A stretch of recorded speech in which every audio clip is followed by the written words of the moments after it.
Hojii bareedduu kana asitti dalaginee majlisa sheeka keenya kana galmaan keenyaa jettanii akka dangaa'ii rabbiin itti haa qabu muraada hunda rabbi haa guutu.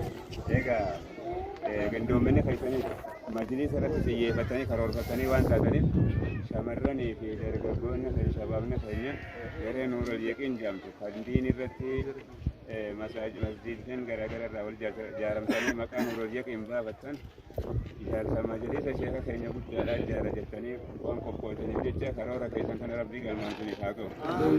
Rabbi sinaa milkeessu. Shamarran keenyaas shabaaba keenyaaf hundee sinaa milkeessu. Diin isin baratu jirtanillee galmaan rabbi sinaa haa qabu. Rabbi sinaa gammachiisu.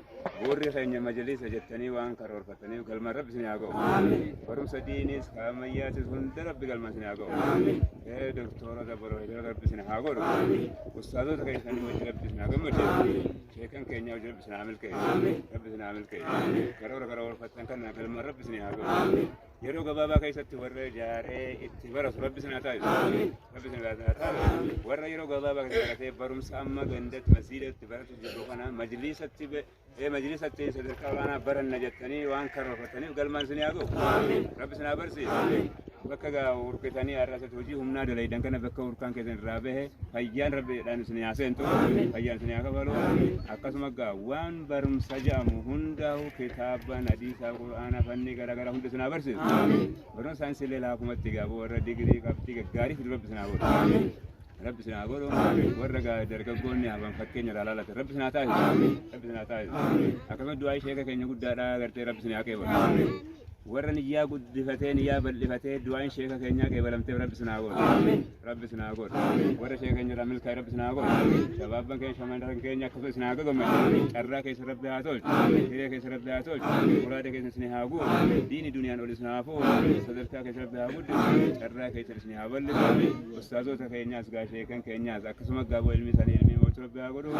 Akkasumatti gaa warra ilmi isaanii namaa maxxansu rabbi haa godhu. Tabarachuu jiranillee gaaboo ilmi hidaayaa ilmi rabbi haa barsiisu. Ilmi isaanii gaabota ilaa qiyaamaa gartee yoo guyyaa qiyaamaa nama fayyadu rabbi nu haa godhu. Rabbi nu haa godhu. Haja muraada isaanii gartee rabbi haa guutu.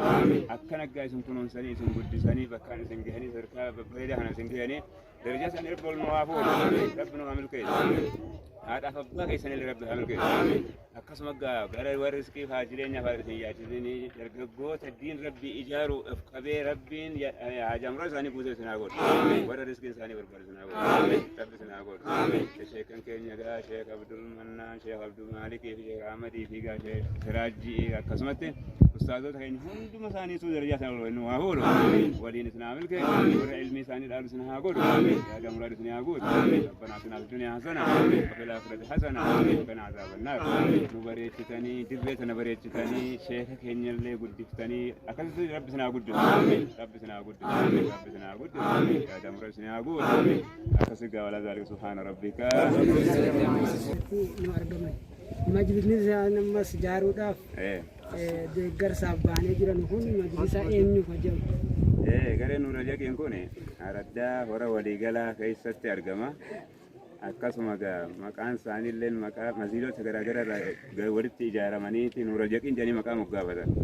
Kanaafuu majlisni isaan bu'uureeffatanii ittiin lafaa kaan majlisa sheeka keenya guddaa yuunivarsiitii islaamaa kan ta'e Sheek Muhammad Hassan kan jedhamu majlisa isaa ijaaruudhaaf qophaa'anii karoora kanaan lafaa kaan majlisa sheeka keenya galmaan geenyaa itti barannaa dhaloonni boodaalleen ittiin baratu qabaa yuunivarsiitii islaamaa ijaarannaa jedhaniiti karoorfatanii lafaa kaan jecha garee nuura jeqiin kun. Aanaan kun aanaa gooroo guutuu jedhama. Akkasuma gazoonii baroodaa jedhama. Araddaa hora waliigalaa keessatti argama gareen nuura jeqiin. Akkana maashaallah. Rabbi muraada haja muraada isin haa guutu. Akkasitti gaa isin akka gammachiisu barakallahu fiikum. Shamarran illee kun nu moggaa jiran gaa isaan illee akkasumatti gaa asliyaa dhaame isin illee.